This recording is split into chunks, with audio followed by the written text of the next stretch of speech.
equipped, but our vision is we want to equip those villages to be delivering much more in terms of value for those customers, rather than just them downloading YouTube and stuff, because those customers will never download YouTube. For them, what really matters is if I'm sick, I can get an answer, I can get some help, and the same with education and stuff. So I mean, that's the kind of the high-level answer, but Ken will probably give you a more technical answer. Like, if you want a technical answer. Sure. Okay. I think last year, towards the end of last year, we sat down with the teams across the business and we analyzed, trying to find out how does somebody get their first internet experience. And it's very interesting when you listen to some of the calls in the call center about somebody wanting to have their first internet experience, because they come in and they say, I want the internet. They don't say, I want to Google, I want this. So you almost have to customize, not for the people sitting in this room, but for the people who are out there, maybe 100 kilometers away, who struggle to even get news. For them, their first experience is really an experience that they've seen somebody else enjoying, or myths that they've had about internet or things that are true. So to customize this experience, we start by looking at, first and foremost, when you get your phone, what is it that we can do for you in terms of configuration and setup? So we go out and we sit down and we look at the systems.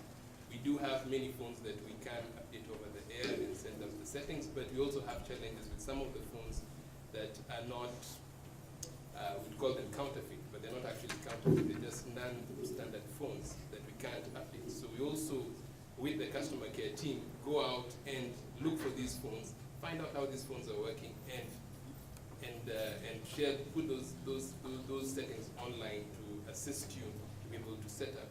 After you've set up, the first thing that usually happens is, how much am I being charged? Right now, with this, I think we've shared a lot of bundles out there. Like, some of them are very popular. Right, some of them are daily for the phones.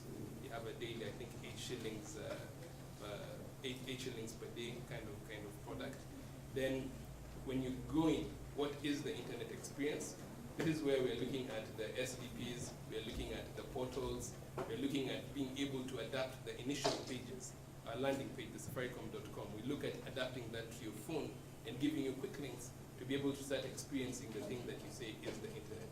So that's some of the things that we're doing. I hope it answers your question.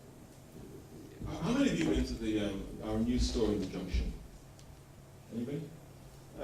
Your feedback? What do you think? They were very helpful. They were. Yeah, I got my phone there. Okay.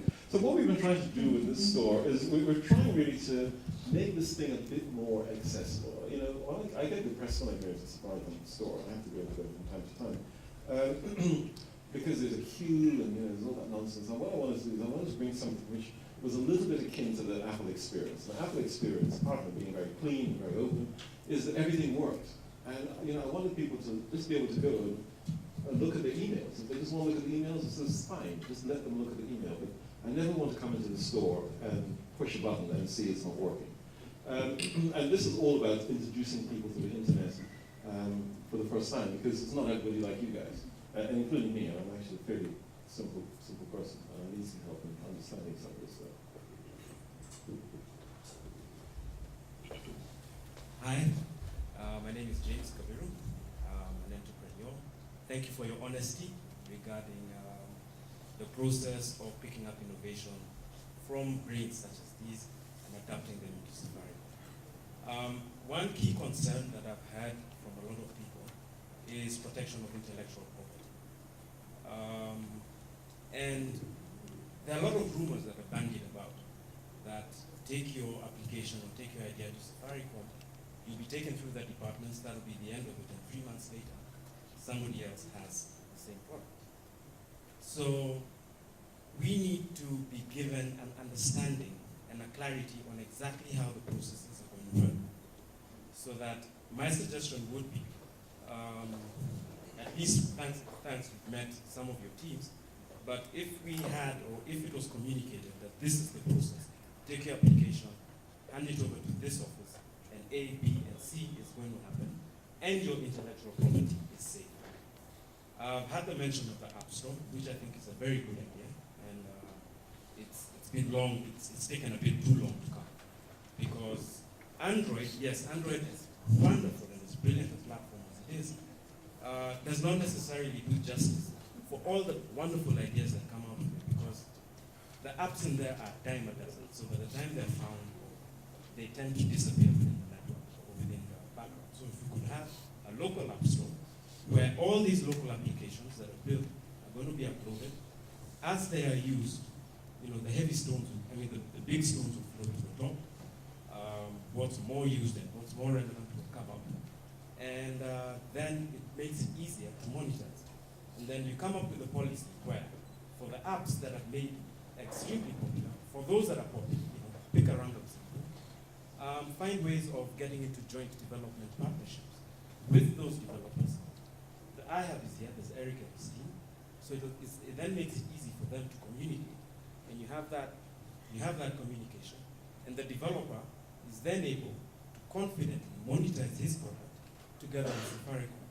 And agreements on how to share revenue and that kind of thing make it, it just makes it a lot easier. My challenge also would be, as you're developing the apps, include the iHub as they do this. There's a whole host of talent in here. So as you build the app store, make it even, put it into a browser. I'd even challenge you, make a Safaricom browser that is local. You can host the app store so that it's not just accessible on the phone, you can also get it off the internet. The iHub can very easily build a browser such as that. All these apps will be loaded up there, they'll sit there, and they'll be then easy to find and to search. That's my 2 cents. Maybe I can just add a bit of clarification too from the iHub side, something that I know from working with the Safaricom team. And that is, one of the challenges is that, I think, I'm sorry, what was your name? James was saying, is that it's access to infrastructure, right? Like, I can actually make an Android app very easily, and I can deploy it, and if I get some promotion out there, it'll take off, maybe if it's done well. Okay, great. But how about SMS, how about USSD, how about voice apps, things like that? Those are the kind of things that if you don't have the sandbox to play in, and that's what we really need, I think, is a